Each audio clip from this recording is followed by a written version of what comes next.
नेपाल में भारत और अमेरिका के बढ़ते प्रभाव से घबराया चीन अब एक बार फिर से इस हिमालयी देश की सियासत में बड़ा खेल करने की तैयारी में जुट गया है।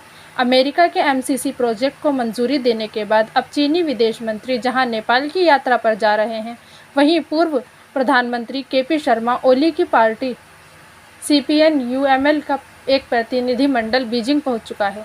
ऐसी अटकलें लगाई जा रही हैं कि चीन अब केपी ओली और उनके विरोधी प्रचंड के बीच समझौता कराने में जुट गया है। उधर चीन की बढ़ते दखल के बीच अब नेपाल के प्रधानमंत्री शेर बहादुर देउबा श्रीलंका का दौरा रोककर भारत के दौरे पर आ रहे हैं। नेपाली अखबार काठमांडू पोस्ट की रिपोर्ट के मुताबिक नेपाल के प्रधानमंत्री देउबा 3 दिन की यात्रा पर 1 अप्रैल को भारत रवाना होने जा रहे हैं। देउबा चीन के विदेश मंत्री वांग यी की नेपाल यात्रा के ठीक बाद भारत जा रहे हैं।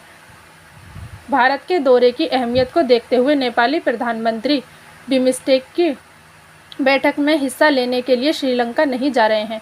वे अब वर्चुअली इस बैठक को संबोधित करेंगे। माना जा रहा है कि पीएम मोदी और देउबा के बीच मुलाकात में चीन और अमेरिका के साथ रिश्तों को लेकर अहम चर्चा हो सकती है।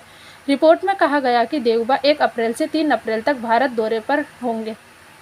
उन्होंने भारतीय प्रधानमंत्री नरेंद्र मोदी ने नई दिल्ली आने का निमंत्रण दिया था। प्रधानमंत्री बनने के बाद देउबा की यह पहली विदेश यात्रा है। माना जा रहा है कि इस यात्रा के दौरान सीमा पार रेलवे सेवा शुरू करने को लेकर समझौता हो सकता है। देउबा की यह भारत यात्रा चीन विदेश मंत्री की काठमांडू यात्रा के ठीक बाद होने जा रही है। यह किसी नेपाली प्रधानमंत्री की 4 साल बाद पहली भारत यात्रा है। इससे पहले ओली भारत आए थे, लेकिन उनके कार्यकाल में भारत से संबंध बहुत खराब दौर में पहुंच गए थे। नेपाली संसद के अमेरिकी सहायता एमसीसी को मंजूरी देने के बाद चीन भड़क उठा है। चीन का मानना है कि उसके बेल्ट एंड रोड परियोजना की काट के लिए अमेरिका ने इसे शुरू किया है। अमेरिकी सहायता को मंजूरी देने के बाद अब चीन BRI प्रोजेक्ट को शुरू करने को लेकर दबाव में बताया जा रहा है।